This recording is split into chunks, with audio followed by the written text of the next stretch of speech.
Fala galera, beleza? Esse aqui é a nossa primeira aula nessas nossas aulas online para continuar o ritmo nesse tempo de quarentena. Então, nossa primeira aula é de conjuntos. Na aula de hoje a gente vai falar de conjuntos. O que são conjuntos? Conjuntos são basicamente coleções de coisas. Então, vamos dar primeiro uma historinha para contextualizar. A gente tem Maria. Maria é uma garota que coleciona carrinhos de brinquedo. Aí certo dia Pedro pergunta quais carrinhos ela tem. Maria pode ter dois carrinhos amarelos iguais, mas ela não precisa dizer que tem dois deles. Basta ela dizer que tem um carrinho amarelo, certo? Assim, o conjunto de carrinhos da Maria será carrinho amarelo, carrinho azul, carrinho vermelho e carrinho verde. Tá bom? Então, o que são conjuntos? Conjuntos são coleções, grupos de objetos ou símbolos. Esses objetos ou símbolos são chamados dos elementos do conjunto. Para representar um conjunto, normalmente a gente usa letras maiúsculas para denominar o conjunto. Tipo, eu quero dizer que é o conjunto das vogais. Então, esse vai ser o conjunto V. E as vogais vão ser os elementos do conjunto vão ser as vogais. Tipo, a vogal A, E, I, O e U. Então, o conjunto V vai ser o conjunto formado pelas vogais A, E, I, O, U. Se a gente quer o conjunto das letras da palavra arara, a gente pode representar com qualquer letra maiúscula. Vamos dizer que é o conjunto A. Ele vai ser composto apenas pelas letras A e R, porque as letras repetem. E a gente não precisa dizer que tem dois As, dois Rs, não, três As, dois Rs, certo? É o conjunto dos números naturais. Esse aí é bem conhecido, que é o conjunto, aí representa por um nzão. E é formado por todos os números naturais, que é infinito. Então é um conjunto infinito. Agora a gente vai para algumas definições de tipos de conjunto, certo? Primeiro deles é o conjunto unitário. O conjunto unitário é aquele conjunto que só tem um elemento, certo? E o conjunto vazio. O conjunto vazio não tem nenhum elemento. Ele não tem nenhum elemento, ele é apenas vazio. Não tem nada que pertença a ele. Assim, para representar o conjunto vazio, a gente pode representar ele abrindo chave e não colocando nada dentro dele, porque ele não tem nenhum elemento. Ou a gente pode representar pelo símbolo vazio, que é vocês podem ver aí, que é um círculo com um traço no meio, certo? Exemplos de conjunto unitário. A gente pode ter o conjunto das vogais da palavra banana. A palavra banana só tem uma vogal, que é o A. Então, o conjunto das vogais de banana ele é unitário. O conjunto dos meses começa com a letra C. Não tem nenhum mês que começa com a letra C. Então, a gente representa esse conjunto como um conjunto, como se fosse um conjunto vazio, que não tem nenhum mês com a letra C. Agora a gente vai dar uma treinada nos conteúdos que a gente acabou de aprender. A gente vai fazer alguns exercícios que estão aí representados. Vocês dão um pausa no vídeo e já já eu volto para corrigir.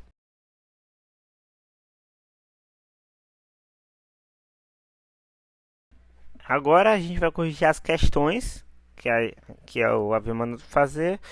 Então, primeira questão, letra A. Ele quer que a gente represente o conjunto entre chaves, certo, galera? Então a gente vai botar os elementos do conjunto entre as chaves e botar a letra que representa o conjunto do lado, certo? Então, primeiro ele quer o conjunto dos meses que começam com J. Quais são os meses do ano? Janeiro, março, abril. Janeiro, fevereiro, março, abril, maio, junho, julho, agosto, setembro, outubro, novembro e dezembro. Desses meses, se vocês perceberem, só tem 3 meses que começam com a letra J: janeiro, junho e julho. Então a gente vai representar com a letra maiúscula o azão, botar o igual, abrir as chaves e colocar os meses: janeiro, junho e julho, e fechar as chaves, certo? É assim que a gente representa os conjuntos. Letra B, ele quer o conjunto das cores do arco-íris, certo? Então, quais são as cores do arco-íris? Vermelho, laranja, amarelo, verde, azul, anil e violeta. Então a gente vai abrir a chave, botar o B na frente, botar o igual, abrir as chaves e colocar os elementos que representam as cores do arco-íris. C. Letra C, ele quer o conjunto das letras da palavra colégio. Se vocês perceberem aí, o O aparece duas vezes, então a gente não precisa colocar o O duas vezes quando a gente for representar o conjunto entre chaves, certo? Então a gente coloca o C na frente, que é a letra que ele quer que represente o conjunto, botar o igual, abrir chaves e colocar as letras da palavra colégio. O C, o O, o L, o E, o G e o I. Não precisa colocar o O de novo, porque o O já está no conjunto. Letra D, conjunto dos números naturais de 1 a 100. Para facilitar o nosso trabalho, a gente não ter que escrever de 1 a 100, a gente pode botar só 1, 2, 3 e botar reticências até 100, porque aí a gente já sabe que vão ser todos os números de 1 a 100.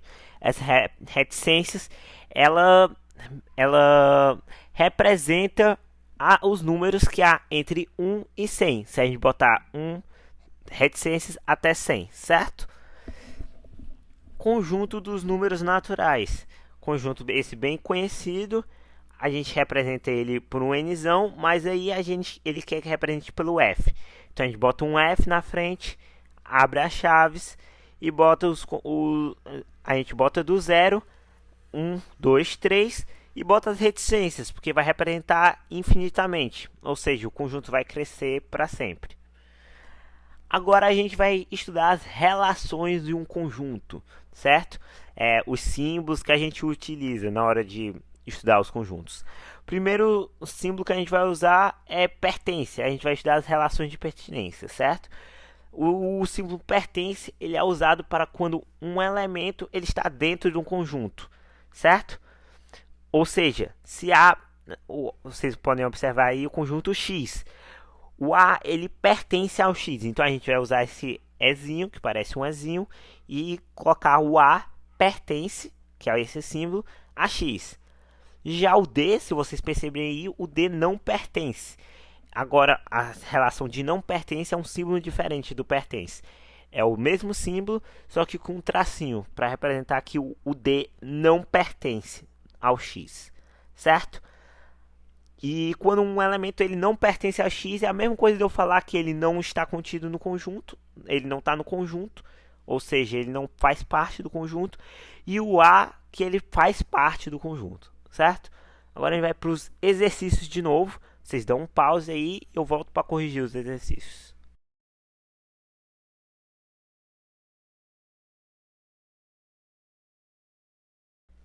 Bom, galera, vamos agora corrigir os nossos exercícios, certo? Primeiro, ele quer que a gente, nesse exercício, bote os símbolos de pertence ou não pertence entre os parênteses. Então, primeiro, letra A. Ele quer saber se G pertence ou não pertence ao conjunto A, B, C, D até Y, Z. Esse conjunto aí, se vocês perceberem, é um conjunto do alfabeto, certo? Como o G pertence ao alfabeto, ou seja, o G está no alfabeto, então ele pertence a esse conjunto. Agora, letra B, a gente tem um conjunto unitário aí, que é formado apenas pelo 9.999, e ele quer saber se o 9 pertence a esse conjunto. Se vocês perceberem, esse é um conjunto unitário, só tem o 9.999, então o 9 ele não vai pertencer, porque ele não é 9.999, certo? Letra C, ele quer saber se o 33 pertence a esse conjunto aí. Se vocês perceberem, esse é um conjunto dos números de 31 até 39. Então, 33 ele está nesse conjunto, porque 31 vem depois do 32, que vem depois do... 33 vem depois do 32, que está dentro dessa margem aí. Letra D. Letra D, ele quer saber se o 667 faz parte desse conjunto aí. Agora a gente vai ter que ver um pouquinho do padrão do que é esse conjunto aí. Esse é o conjunto formado pelo 1, o 3, o 5, o 7, o 9. Esse é o conjunto, então, dos números ímpares.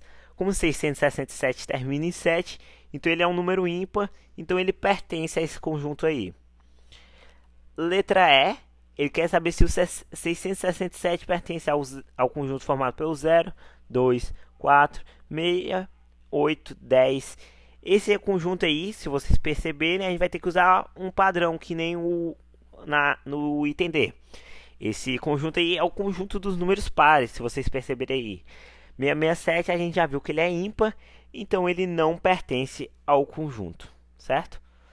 Agora ele quer saber se o x, um elemento x qualquer, pertence ou não pertence ao conjunto, ao conjunto vazio. O vazio a gente sabe que é nada. Então o x não tem como pertencer ao vazio se o vazio é nada, certo?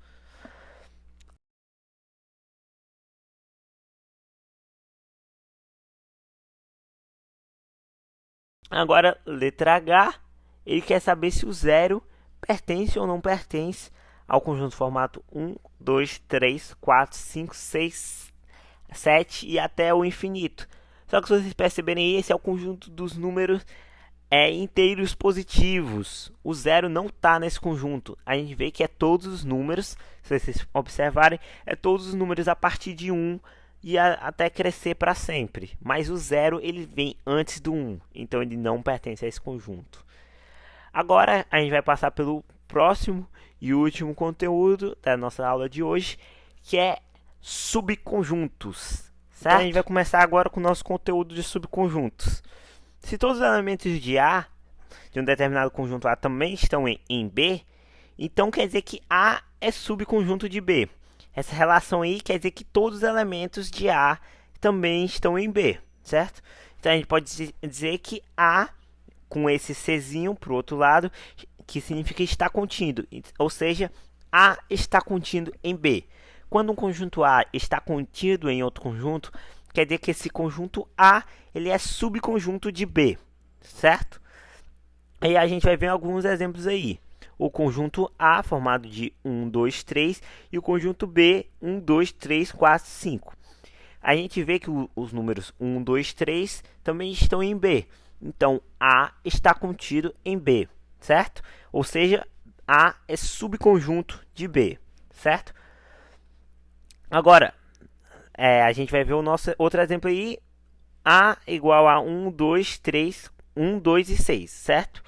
Se a gente observar aí, o 6 ele não está em B. Então, a gente não pode afirmar que A é subconjunto de B. A gente tem um símbolo especial para isso, que é o A não está contido em B, que é esse Czinho com traço. Agora, vocês vão treinar um pouco mais. Façam as páginas 7 a 9 da apostila e continuem estudando nesse período de quarentena. Valeu, galera. Tchau.